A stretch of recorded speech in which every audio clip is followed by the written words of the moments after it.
Good evening. Elvis Presley died today. He was 42. Apparently it was a heart attack. He was found at his home in Memphis, not breathing.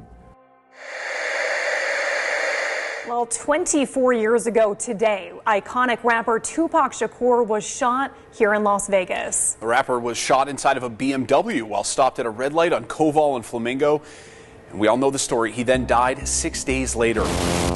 Kurt Cobain, the lead singer of the enormously popular rock band Nirvana, is dead at the age of 27. Atlanta-based rapper Takeoff, real name Kershnik Kari Ball, has died, according to police, after he was shot at a bowling alley in Houston. It's hard to keep up with Sam Smith's identities, but last night's Grammys, they, as Smith now prefers to be called, identified as Satan. Blood Sneakers, Lil Nas X's collaboration with art collective Mischief. The 666 pair of sneakers feature gold pentagrams, inverted crosses, as well as human blood inside the sole. Katy Perry performs Dark Horse at the Grammys. I wanted to be like the Amy Grant of music. Yeah. But it didn't work out, and so I sold my soul to the devil. I sold my soul to the devil. I know it's a crappy deal. Lisa came with a few toys like a Happy Meal. You've had three conversations with the devil. Three conversations with the devil. Why with the devil? Well, to make a fair decision, I think you have to be aware of both sides. And I was approached, so of course I had a conversation. I think that we all, as artists, because we're highly sensitive people, and this machine around us, this so-called music industry, is such a demonic thing. It sacrifices people's lives and their essences at the drop of a dime.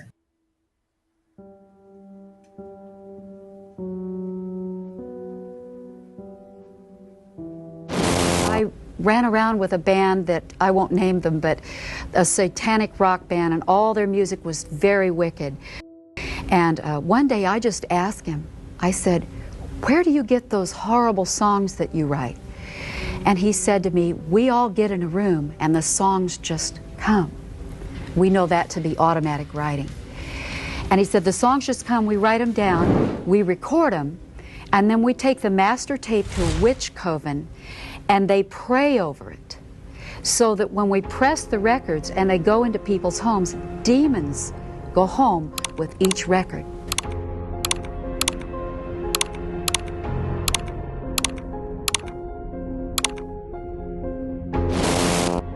Satan is using the rock groups as his patsies to evangelize the youth of the world.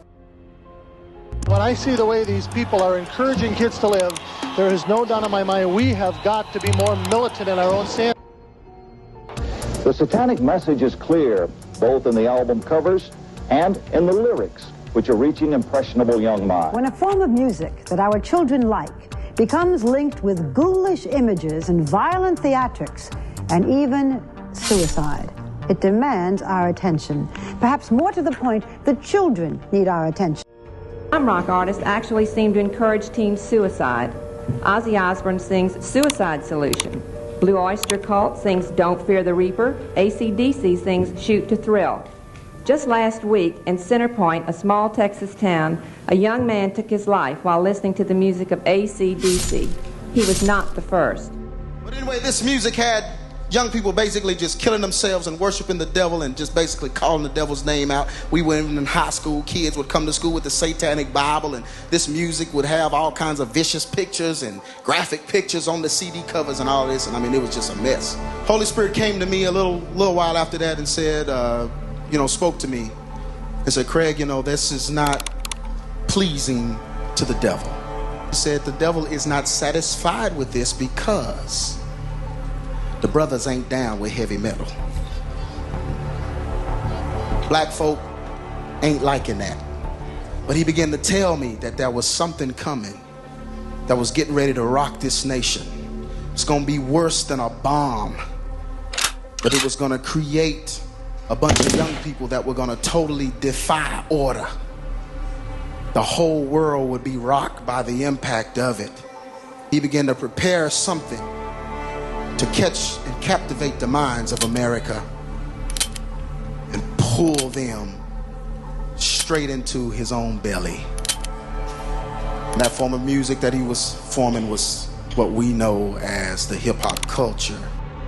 How do we live in a society where somebody says, you know what, I'm inspired to write a song that celebrates murdering another person, and then a person says, I'd like to put that on my station. Another person said, I'd like to pay for it, and then there's people out here in the audience that go, I'd love to hear it, as long as it's black guys, because even white people buy rap music, buy this type of stuff, because we know that when we want to hear about killing each other, we know who to turn to for that type of inspiration.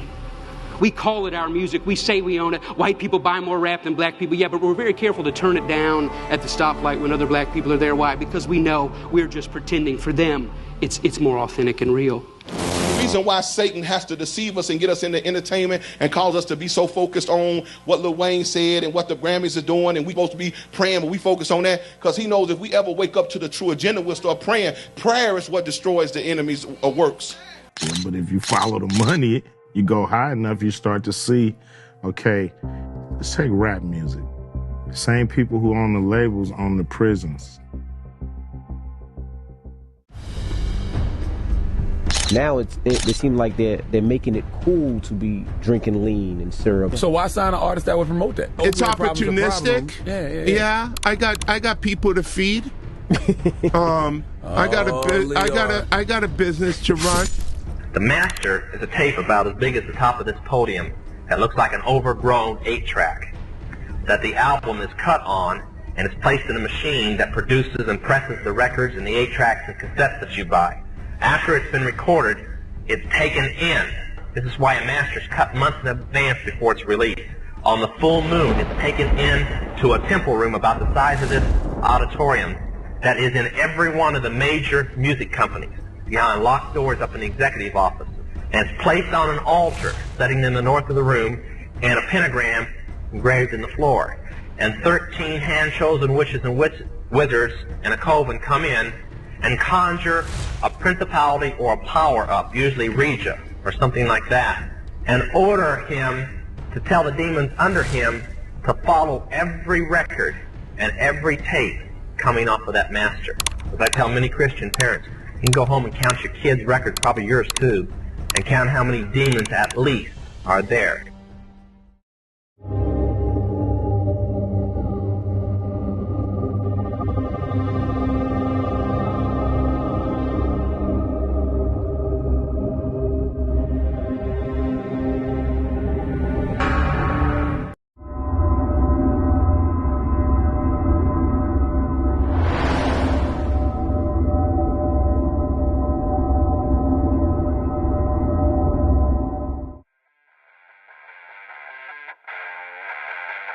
Music is a powerful force that shapes our culture and influences our lives. But what happens when the beats we love carry a darker message? Today, we dive into the controversial world of popular music, aka pop music, exploring its negative impacts on society and the demonic influences that are at play. Welcome to a journey into the dark underbelly of the music industry, where the lines between entertainment and the occult blur, and where the influence of dark forces on popular music is more than just a conspiracy theory. Follow along as we explore the dangers of witchcraft in music and the satanic influence that permeates the pop culture we consume every day.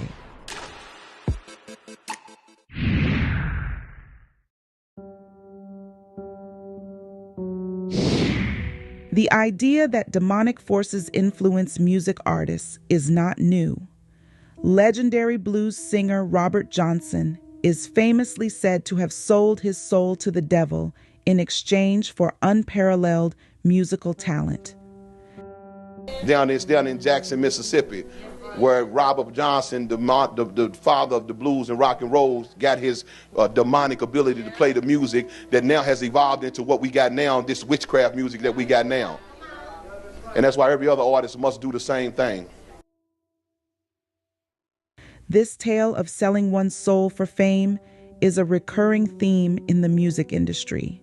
This legend continued into modern times with artists like Kanye West, Bob Dylan, and Katy Perry.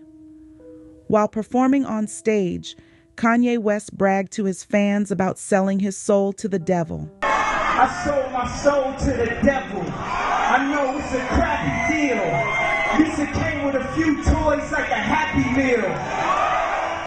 In a 2004 interview with 60 Minutes, Bob Dylan admitted to making a bargain with the chief commander of this world and the unseen world. Why are you still out here? Well, it goes back to the destiny thing. I made a bargain with it, a long time ago, and I'm holding up my end. What was your bargain? To get where I am now. Should I ask who you made the bargain with? with the chief commander. On this earth? And on this earth, and then in the world we can't see. Early in her career, Katy Perry mentioned that she started in gospel music, but eventually sold her soul to the devil for fame. That's how I got introduced to the music industry, is through gospel music. I swear I wanted to be like the Amy Grant of music. Yeah. But it didn't work out, and so I sold my soul to the devil. What many don't realize is that Satan is the angel of music. Ezekiel chapter 28, verse 13 speaks of the devil's musical abilities in Eden. You were in Eden, the garden of Yah. Every precious stone was your covering, the sardius, topaz and diamond, beryl, onyx and jasper, sapphire, turquoise, and emerald with gold. The workmanship of your timbrels and pipes was prepared for you on the day you were created. It is no coincidence that Ephesians chapter 2 verse 2 describes Satan as having power over the air. In which you once walked, following the course of this world, following the prince of the power of the air, the spirit that is now at work in the sons of disobedience. Satan, that old serpent, knows the power and influence of music. That's why it is so ubiquitous in our culture. Music permeates movies, commercials, video games, and much more to impact our thoughts and emotions. So the great dragon was cast out, that serpent of old called the devil and Satan, who deceives the whole world. He was cast to the earth, and his angels were cast out with him. To gain further understanding of Satan and his schemes, watch these documentaries on our channel. Please like and share with those seeking truth. Let's get back to It's Just Music.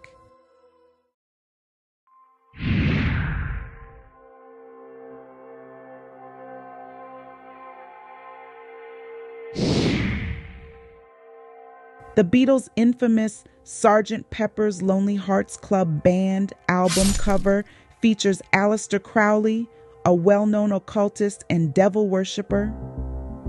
This clearly identifies the band's demonic influences and the messages embedded in their music. As we just saw in the book of Revelations, Satan has deceived the whole world into looking at the success of musicians and not the source of their power. I want people to think about this. One of Satan's greatest deceptions was making people believe that music is harmless. It's just art. It's just music. And Satan has fooled everyone, all races. It doesn't matter, white, black, all income levels, rich, poor, all age levels, old, youth. Satan is specifically targeting the youth. I was watching this program on television just the other day. This story was about a young high school girl. She came from an upper middle income family. She was intelligent. She was bright. She didn't hang around a bad crowd. This young lady got a 30 on her ACT scores, so she was very intelligent.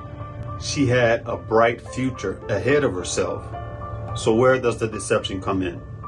Well, this story was extremely sad because her favorite artist that she listened to all the time talked about taking a particular type of drug. This drug that her favorite artist sang about made them hallucinate and gave them special abilities to create songs.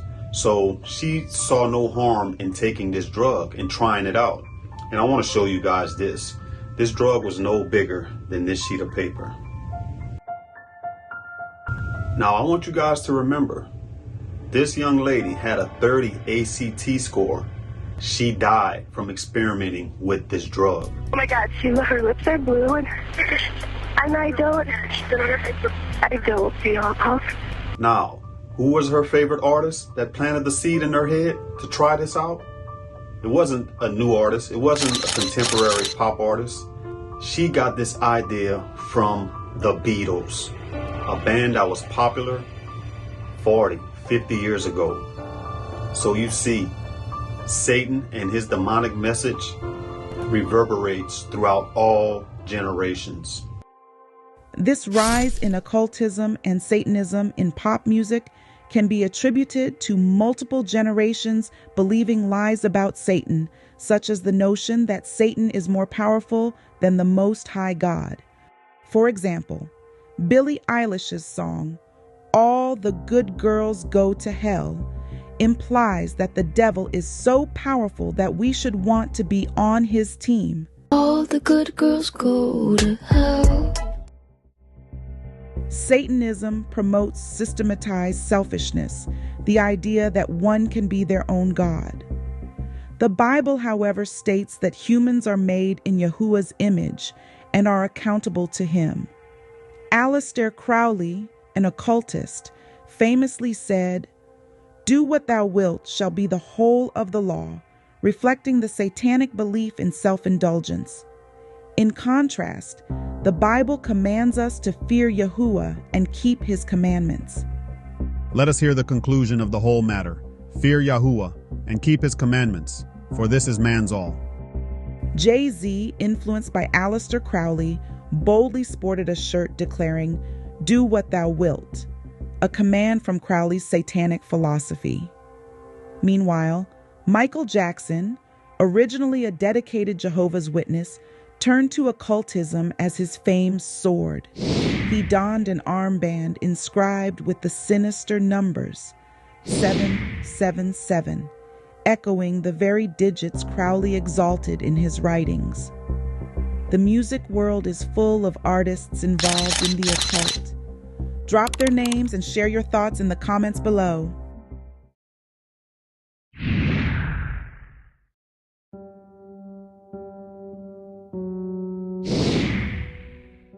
The culture of death in music is undeniable. Artists like Elvis Presley, Whitney Houston, Tupac, Kurt Cobain, and many more met tragic ends, often linked to substance abuse or gun violence. The prevalence of suicide and overdoses among musicians is alarming and indicative of a cursed culture. The cultural acceptance of violence, drugs, and death in music is alarming. 2 Timothy chapter 3 speaks of perilous times where men will be lovers of themselves and despisers of good. But know this, that in the last days perilous times will come, for men will be lovers of themselves, lovers of money, boasters, proud, blasphemers, disobedient to parents, unthankful, unholy, unloving, unforgiving, slanderers, without self-control, brutal despisers of good, traitors, headstrong, haughty, lovers of pleasure rather than lovers of Yah, having a form of godliness but denying its power. And from such people turn away. This prophecy seems more relevant than ever in today's music scene.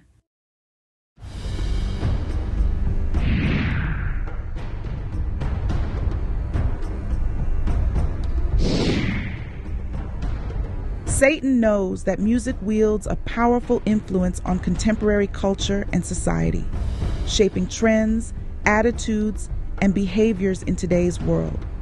Most importantly, he knows how music influences our youth. Music artists play a crucial role in influencing youth culture and societal norms, serving as idols or Pied Pipers for millions of fans around the world. From their fashion choices to their moral and social values, Satan's minions have the ability to shape the minds and beliefs of a generation. I think that it's important that we as parents be engaged in this fight for the youth, because Satan, he is after our youth. I remember the story of our child when he was in school, our son. He was just, 6, 7 years old, riding the bus. Elementary. Riding the bus, and they were playing this music first thing in the morning. You want to share that story? Yes. I remember that time like it was yesterday. Our son, he would ride the bus. This is when he was in public school. Mm-hmm. And every time he would come home in the afternoon, he would share with us that the bus driver would be playing all kind of wild and crazy music. A lot of it was rap. And of course, I mean, because we are followers of the way, which is followers of the Bible, we would teach our children about these things. So he knew in his spirit that, okay, something is wrong with this. And he said a lot of the children would be wilding out on the bus and just rapping out the songs. And he would come back and tell us about the vulgar language that was in these songs. And this was first thing in the morning. First thing in the morning. Yes, before these children even go to school. So this is the type of thing that was on their minds before they even got off of the bus. This was programming their minds before they even started school. Yes, and the bus driver was just pumping it up and had the music loud and nodding his head. And for him, that was him getting his enjoyment, but at the same time, it was for him not to have to worry about the children. So just let the music entertain them. And I remember, one time he came home and he was like, he started telling us like, Mom, Dad, like the music, it's just getting crazier and crazier. And then he started telling us the type of things that he was hearing. And these things were so vulgar, you all. It was speaking of, I mean, every, it's hard for me to even say. Right, just the lyrics. But the lyrics was very vulgar. A lot of sexual things. And I was like, enough is enough. And I remember, Brother Rasha and I going to the school board. But before I went to the school board, this is what I did. I went online and I actually Googled the station because our son, he remembered the name of the radio station that would play every morning. That's how much it would play. He actually remembered what was the name of it. This music was on the radio station. Right. And he told us the name of it, and I went online and I Googled the radio station. And on the website, it actually had all of the songs that played every hour, what song played at a specific time. And you can actually click on the song and they had all of the lyrics. I was just amazed to see that. I was actually excited that I seen that because I was like, I'm going to have proof. Mm-hmm. I can, of course, a child could come and tell us things, but the school board, because I was going to the school board, they could have told me anything. They could have said, well, it's his word against the bus driver. Right. And the bus driver could have lied about it. But I actually went and I printed the lyrics. I printed the hours, like in the morning time when they're normally on the bus. I printed it all around those times. And when Brother Rasha and I read those words, those lyrics that was in these songs, they was vulgar. Everything, any kind of derogatory thing about, I'm trying to keep it clean, but I mean, this is what this content is about. It was very vulgar. And I was so mad about this when we called, because on first they didn't want to listen to us. And I was like, you guys better do something or I'm going to go on the bus and turn the music down myself. Oh, right. You the one called on. I knew you was involved. I just didn't remember how. You called first before me going in with the evidence. And they said, sir, you better not. We're going to call the cops on you. So I had to step back a little bit and we went about it. Our sister Abigail did it. So right. He wanted to go on the bus and turn it down. Turn it off. So I remember us going there. I brought the information with me and I remember going inside that room, and I actually held the papers. I didn't let them know that I had the papers because I wanted to see how far it was going to go and what the superintendent would actually say. And he was like, as I was telling him what was going on, I was telling him the hours it was being played, and he was like, to be honest with you, I think that the bus drivers, they do that for fun, to entertain the children. And I really don't see any harm in that. It was him and it was another person in the room with us. And they was like, we don't see the harm in that, you know, it's just music. And most of the time these bus drivers just do that to entertain the children so that, you know, they don't, you know, to prevent anything from happening on the bus, like any fights or arguments, this and that. And I say, oh, okay. I say, well, it's harmless. I said, let me show you something. I pull out the papers. And I actually told him, I said, this is the station that the bus driver plays every single morning. I said, these are the hours that the children are on the bus. I want you to see the songs that's being played around that time. And I said, I even printed out the lyrics for you to see what is being said when these children are going to school. And when I tell you, when that superintendent read what was being said in these songs, when I tell you his jaw dropped, he could not believe it. He was like, I'm so sorry. This is definitely unacceptable. And I was telling him, I said, this is why you have children wilding out when they get off the bus and they go to school. This is where it is coming from. Yes. This is what's on their minds early in the morning before they even start their day. I said, so of course you're going to have children acting outside their body, wilding out and doing all kind of crazy things because look what they're doing in the mornings. This is what they're being fed before they even step off the bus. And he was like, you're absolutely right. I am so sorry. We are going to have a meeting with this bus driver. And he was like, this is going to come to an end. It's going to stop. And ever since then, when my son started riding the bus, he started coming home and saying, I don't know if you're all aware of this because this is in the South. We listen to Zydeco in the South, right? This is a South thing. You all might be aware of what that is. But he started saying, Mom, they're playing Zydeco now.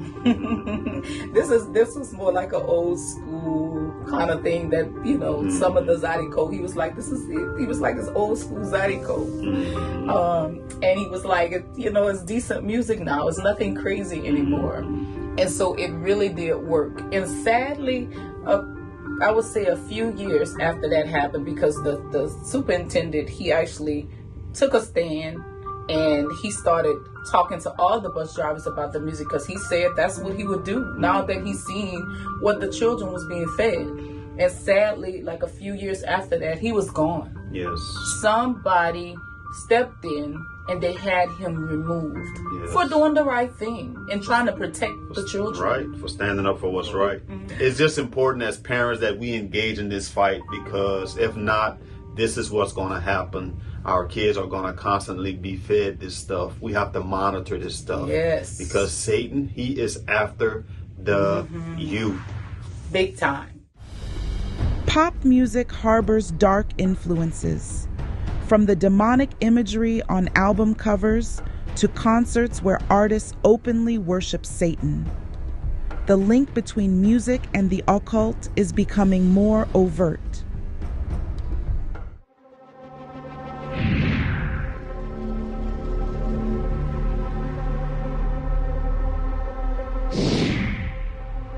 Another disturbing aspect of the influence of Satanism in the music industry is the notion of musicians channeling spirits that overtake their bodies during performances. Some artists have openly discussed experiences where they feel possessed or guided by an otherworldly force while on stage, attributing their extraordinary performances to these spiritual encounters. Like when you're getting ready to go on stage and perform, does Sasha Fierce, when does she show up? Usually when I hear the crowd, when I put on my stilettos, when like the moment right before when you're nervous and that other thing kind of takes over for you. Min is a crazy boy who lives in me. And he says the things that I don't want to say.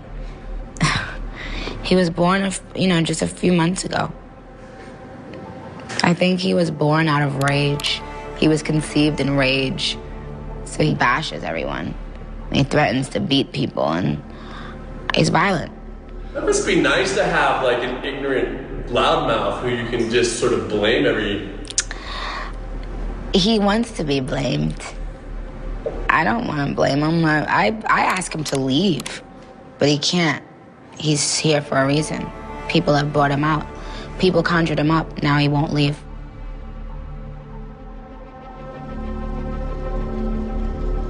Like I say, to each his own, you know? Look at the dress I made. I know. You look at her. She's so sweet. Hey, she powerful too. Yeah, I did magic on my brother yesterday. Don't talk, sweetheart. It's okay. You're a silly man. I can talk to kids. She powerful. I know. Cause that's a lot of people right there. She's sweet to kids, I swear. Hey, why you don't never just talk for yourself? Why you always talk to your community? You supposed to give them the orders. They don't supposed to give you the orders. You the controller. I got 10,000 angels right now. I got 10,000 angels in here with me right now at my command. You're rude, just a little. I sacrifice. I know. I will too. I said I will Say too. What? It's hard. That's a hell of a journey. 42 days, no food. No food. That's a hell of a journey. I know it is. Getting small. Felt like I was going crazy after that. Different. Everybody know what it take. Everybody ain't willing to do what it take. I'm over 3,000 years old. I'm up in rank. In today's music industry, several artists have admitted to incorporating witchcraft and spells into their music, claiming to cast spells on their listeners. Taylor Swift, known for her hit songs and massive popularity, is one such artist. Swift's music video for Willow features witchcraft imagery, and she has openly talked about the song being akin to casting a spell to make someone fall in love. Beyond these individual admissions, there's a broader pattern of satanic and pagan influences in the music industry. What really, really woke me up and let me know, like, okay, the enemy is involved in this kind of music. I'll never forget there was I had to perform, and I was performing with this famous rapper. I actually opened up for him, and I was, got on the stage. I began to rap and do my thing.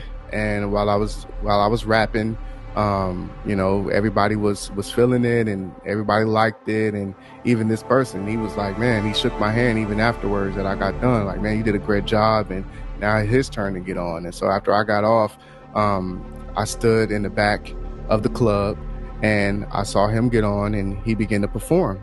And there was this voice that came to me. And again, I know the voice now, but at the time I didn't know the voice. I just heard something, and I listened. And this voice said, I need you to go back. I need to go to the back of the club. I need you to stand on the black wall and watch. Literally, my eye opened to the spirit world. The moment that I said I was going to do what this voice was telling me to do, it was as I got activated. And my eyes opened to the spirit. I see these dark shadows come out of this rapper's mouth and enter the people that was in the club. The women started getting more like seductive and promiscuous, and then the guys started getting more angrier and rowdy, and like the next thing you know, gunshots happen in the club, and we run.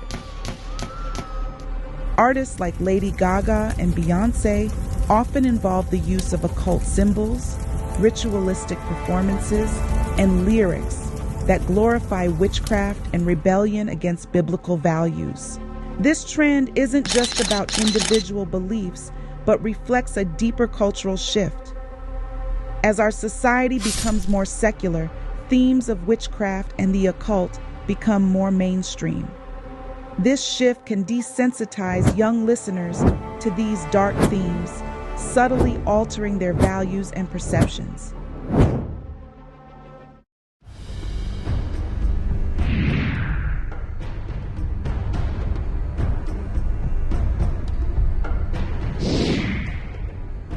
As we delve deeper into the influence of Satanism in the music industry, it's essential to consider the role of music labels and executives in shaping what we hear. Music labels strategically promote certain types of music, steering the public towards themes of rebellion, immorality, and even Satanism. Many believe that artists have complete creative control over their music, but that's not the reality. Music executives and producers play a significant role in determining which songs get released and promoted. This control can lead to the propagation of specific messages and themes. The industry can subtly influence listeners, especially the younger generation, leading them away from the Bible and the Word of the Most High. As consumers, it's crucial to critically evaluate the music we listen to and understand the potential underlying agendas. In this context, it's vital to question who truly holds the power in the music industry, the artists or the executives. Are the songs we hear a genuine expression of the artist's creativity, or are they carefully curated messages designed to shape our beliefs and behaviors?